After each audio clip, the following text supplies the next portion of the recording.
नमस्कार, आप देख रहे हैं एटीएन लाइव और मैं हूं चंदन। जिस तरह से चुनाव नज़दीक आ रहे हैं वैसे वैसे नेताओं का दौरा दिन प्रतिदिन बढ़ता ही जा रहा है और जैसे जैसे टिकट की घोषणा हो रही है तो उसमें जिस पार्टी से जो उम्मीदवार पहले से क्षेत्र में लग करके काम किया करते थे, अब अगर उनका टिकट नहीं फाइनल हो रहा है तो वो बागी बन करके और चुनाव लड़ने के मूड में आ चुके हैं। और इसी क्रम में आज हम मौजूद हैं जो मनोज कुमार सिंह हैं, गोरियाकोटी विधानसभा क्षेत्र के उम्मीदवार हैं। लगातार ये क्षेत्र के लिए लगातार काम करते आए हैं, चाहे कोरोना काल हो या फिर बाढ़ जैसे हालात हो। और उसके बाद से सूचनाएं जो मिली कि वहां से टिकट जो है गोरियाकोटी विधानसभा क्षेत्र से देवेश कांत सिंह को दिया जा रहा है और इसी को लेकर के जो मनोज कुमार सिंह हैं उन्होंने बागी तेवर अपनाते हुए और फिर वो अब गोरियाकोटी विधानसभा क्षेत्र से निर्दलीय के तौर पे अपना भाग्य आजमाएंगे। तो हमारे साथ मनोज जी मौजूद हैं। मनोज जी, क्या हो रहा है? अब तो टिकट का लगभग फाइनल हो गया है, क्या लग रहा है कि बीजेपी जिस तरह से या फिर एनडीए कई जगहों पे देखा जा रहा है कि पहले से काम कर रहा है कोई और तुरंत टिकट लेकर के चला आ रहा है कोई और? जी, सबसे पहले तो मैं आपको धन्यवाद दूंगा और आपके पूरे टीम को धन्यवाद दूंगा। आपके पूरे दर्शक को नमस्कार, सलाम, आदाब। देखिए, आपने कहा कि क्या लग रहा है कि किसी भी व्यक्ति को जो पार्टी से के ज़मीनी स्तर से नहीं जुड़े हुए वैसे लोगों को भी टिकट दे दिया जा रहा है, यही सवाल था। तो यह तो दुर्भाग्य है इस पार्टी का।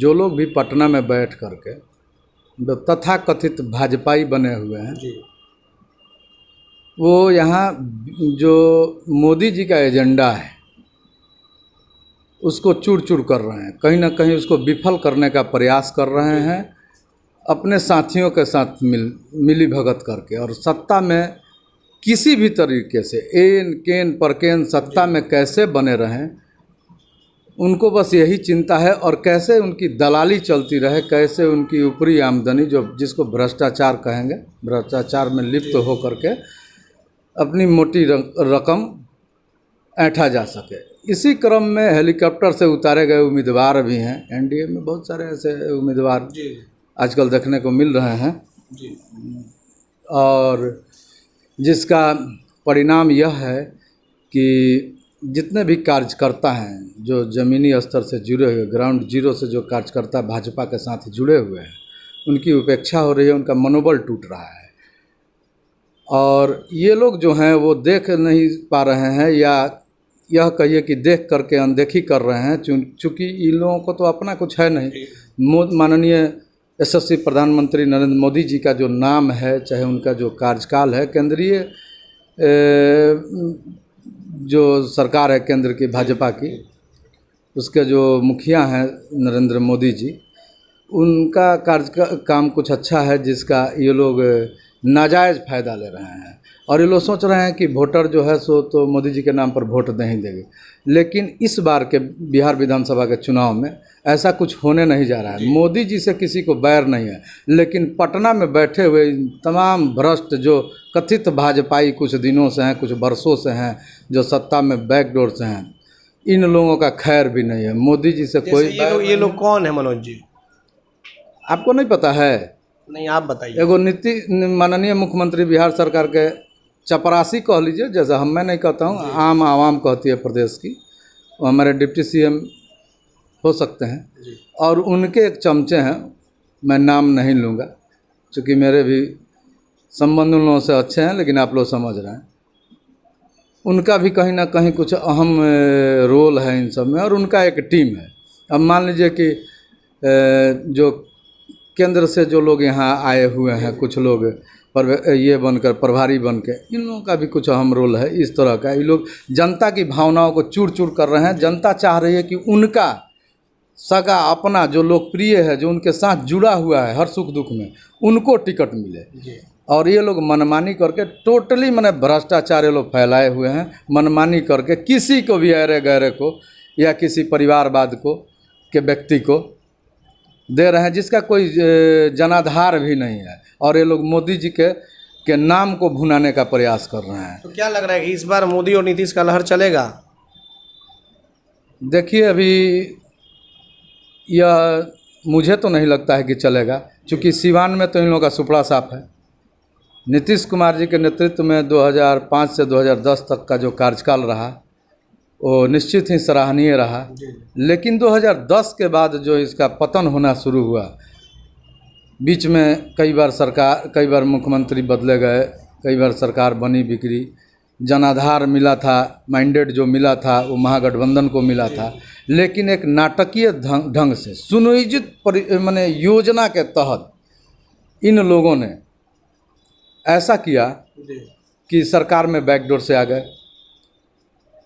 और अपनी दलाली शुरू कर दिए। ऐसा नहीं था कि 2015 में हम लोगों की सरकार नहीं बन रही थी, लेकिन माननीय सुशील मोदी जी ने, चूँकि उनको कुछ खास जातियों से नफरत है, जो मूलभूत वोटर हैं, जो कि समाज के लोग कहते हैं, मीडिया के लोग कहते हैं कि जो इनके वोटर हैं भाजपा के, वो ब्राह्मण हैं, वैश्य हैं, क्षत्रिय हैं, सवर्ण समर्थित ये पार्टी है, ऐसा कहा जाता है। जबकि इनके साथ दलित भी हैं, महादलित भी हैं, अति पिछड़ा भी हैं, कुछ पिछड़े वर्ग के भी लोग हैं, कुछ हैं, बहुत ज़्यादा नहीं है।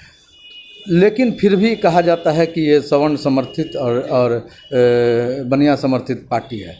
इनको भी ये लोग बेच दिए, इन लोगों के भी भावनाओं को ठुकरा दिए और एक सुनियोजित तरीक़ा से इन लोगों का टिकट काटा गया है ताकि सत्ता में वो लोग नहीं आ जाएं। चूँकि सुशील मोदी जी को कहीं ना कहीं परेशानी, अब देख लीजिए राजेंद्र सिंह का, संघ के हैं, संघी हैं, ऐसा सुनने में आ रहा था मीडिया के माध्यम से, और लोगों में चर्चा थी कि 2015 के बीजेपी के मुख्यमंत्री के चेहरा होंगे। लेकिन उस समय 100 टिकट, जैसा कि मीडिया के माध्यम से सुनने को मिल रहा था कि 100 टिकट इन लोगों ने बेच दिया और नीतीश जी से अंदर खाने ये लोग मैच फिक्स कर लिया था कि ऐसे ऐसे योजना बनाइए और हम लोग ऐसे चुनाव लड़ेंगे, फिर बीच में सुशील मोदी जी लालू जी के खिलाफ अपना भड़काऊ भाषण देंगे, एजेंडा लाएंगे और बैकडोर से आकर के उप मुख्यमंत्री की कुर्सी संभालेंगे।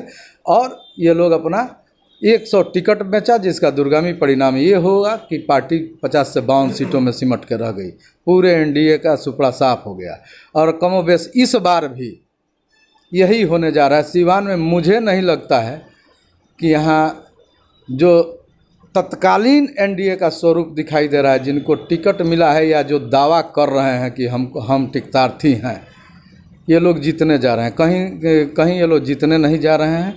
यहाँ से इन लोगों का सुपड़ा साफ है और ओरिजिनल एनडीए के लोग जीतने जा रहे हैं, जिसका स्वरूप आपको तो 10 तारीख को जो चुनाव परिणाम आएंगे, मुझे ऐसा उम्मीद है कि वो देखने को एनडीए से जो टिकट लेकर के आए हैं वो डुप्लीकेट है, और एनडीए के जो ओरिजिनल है वो भी चुनाव लड़ेंगे। बिल्कुल लड़ेंगे। आप देखिए अब तो वो लोग आखिर कौन है जो ओरिजिनल है, ये कौन है?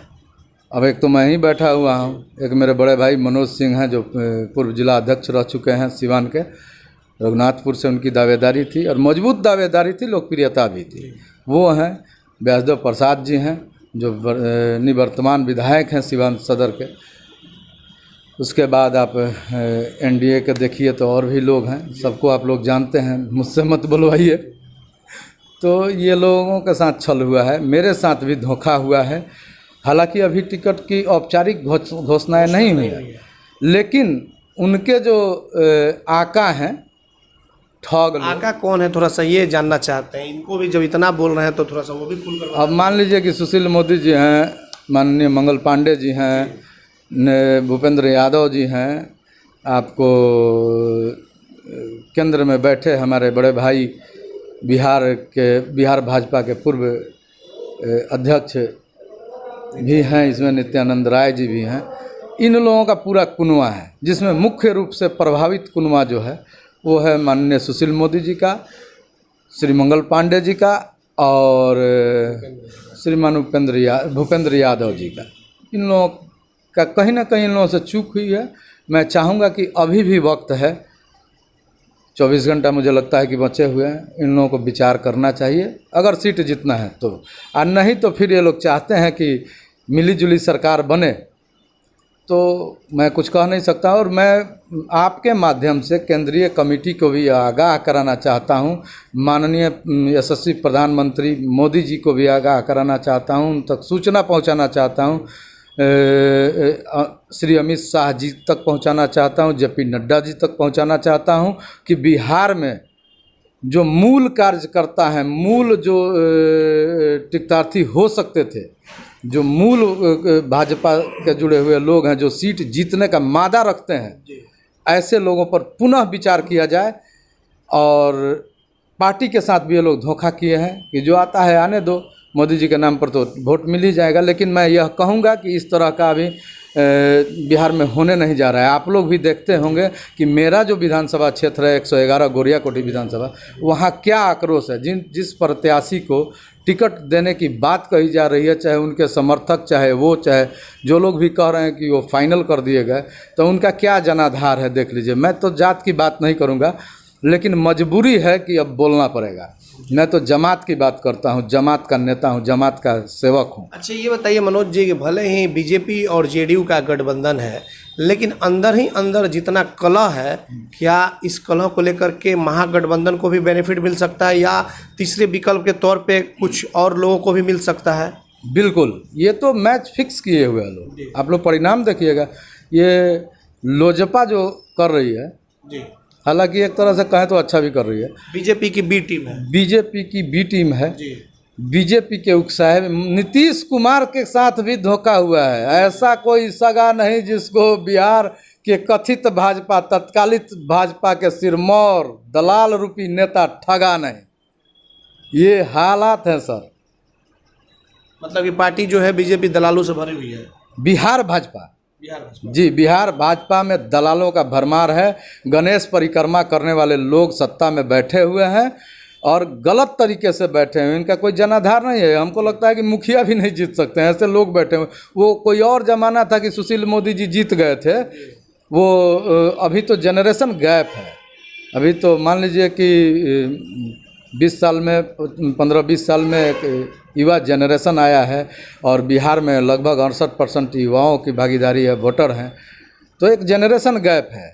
वो लोग पुराने ख्यालात से सोचते हैं और वर्तमान ख्यालात से एंड्रॉयड फ़ोन का है, सोशल मीडिया का है, ज़मीनी हकीकत का है। बहुत तो ज्वलंत मुद्दे हैं। आप जिस क्षेत्र से चुनाव लड़ने के लिए मूड बनाए हुए हैं गोरियाकोटी से, वो क्षेत्र बाढ़ प्रभावित इलाका है और जिस तरह से हम लोगों ने भी कवरेज किया, आप भी मदद पहुंचाने के लिए जा रहे थे, जो मदद होनी चाहिए थी बाढ़ पीड़ितों को वो नहीं हो पाया।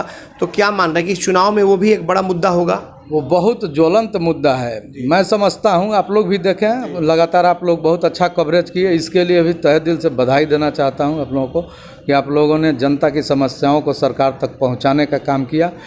वहाँ मतलब कोई सरकारी ऐसी व्यवस्था नहीं थी जिससे कि बाढ़ पीड़ित लोग उसका लाभ उठा सकें। सिर्फ खाना पूर्ति हुई, बाढ़ के नाम पर भ्रष्टाचार हुआ, बंदरबाट हुआ। मतलब जो राशियां आवंटित की गई थी, चाहे जो व्यवस्था निर्धारित किया गया था, इसमें सिर्फ घोटाले हुए हैं, अफसरशाही व्याप्त है, कोई किसी को सुनने वाला नहीं है। आप भी जानते हैं इस बात को, तमाम जनता भी जानती है। बिना घूस का एक भी काम हो रहा है? आप बताइए, हो रहा है? नहीं हो रहा है। क्यों? मैंने तो किया, मैं तो किसी सदन का सदस्य नहीं हूँ, लेकिन मैंने तो जनता के दुखों के साथ एकदम कदम से कदम मिलाकर जो हो सका मेरे जेब से, मेरे अपने घर से मैंने किया। बाढ़ में जा कर के किया, पानी में घुस कर दिन रात एक किए, हर तरह की व्यवस्था मैंने करने का हर संभव प्रयास किया। लेकिन जो जीते हुए लोग हैं या सरकार के समर्थित लोग हैं, जो पूर्व प्रत्याशी भी हमारे रहे, वो भी सरकार की योजनाओं का सिर्फ लोगों तक मतलब मैसेज देने का प्रयास किए, कभी जा करके देखे नहीं उन लोगों का हालात या उन लोगों को इस तरह की सुविधा मुहैया नहीं कराए। लेकिन मैं गया। तो क्या माना जाए कि मनोज सिंह क्या किसी पार्टी से आएंगे या फिर निर्दलीय के तौर पे अपना भाग्य आजमाएंगे? देखिए, मैं तो नरेंद्र मोदी का में विश्वास रखता हूँ और मैं अगर पार्टी टिकट देती है तो मोस्ट वेलकम। वैसे तो मैं घोषणा कर चुका हूँ कल का। नहीं देती है तो भी मैं ओरिजिनल भाजपाई के तौर पे ही लड़ूंगा। यह कान खोल के सभी लोग सुन लें और कंसेप्ट भी मेरा क्लियर है। और मैं यह बता देना चाहता हूँ कि 10 तारीख का वो परिणाम देख लेंगे और उन जो भी तथाकथित भाजपा के नेतागण हैं पटना में बैठे हुए हैं, इन लोगों के प्रति जनता का काफ़ी आक्रोश है। इन लोगों का कोई सुनने वाला नहीं है। हो सकता है कि ये लोग आएँ, अपनी लंबे लंबे भाषण दें, लुभावने योजनाओं का भरमार कर दें, लेकिन कोई जनता चालाक हो चुकी है, सब समझती है, इन लोगों के बात में आने वाली नहीं है। ईवीएम का बटन वो निश्चित हमारे जैसे यह माना जाए कि सिवान जिले में असली भाजपा और नकली भाजपा की लड़ाई तब है। बिल्कुल असली एनडीए और नकली एनडीए की लड़ाई है।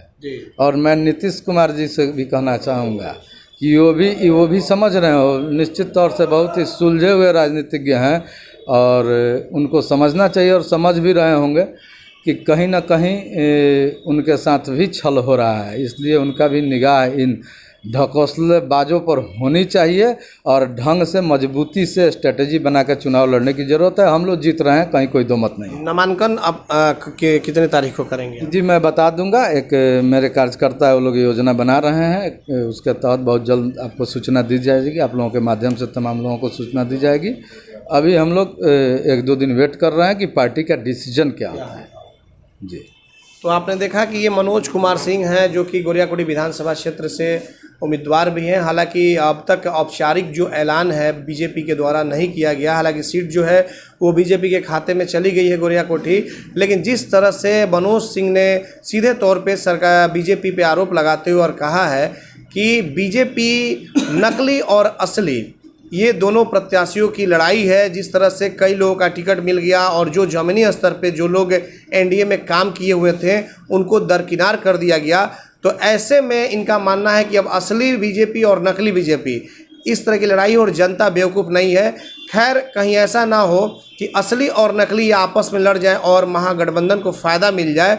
तो इसको लेकर के आला कमान जो बड़े शीर्ष नेता हैं उनको भी इस पर गहन विचार करना चाहिए, ध्यान देना चाहिए, ताकि जो वोट है इनका वो उनके पार्टी का अगर आपसी बंटवारा होता है तो जाहिर तौर पे महागठबंधन को कहीं ना कहीं फ़ायदा दिख रहा है। और वैसे में आने वाले वक्त में अब क्या कुछ होगा यह तो आने वाला समय ही बताएगा। हमारे सहयोगी अंकुश के साथ चंदन कुमार, ATN लाइव, सिवान।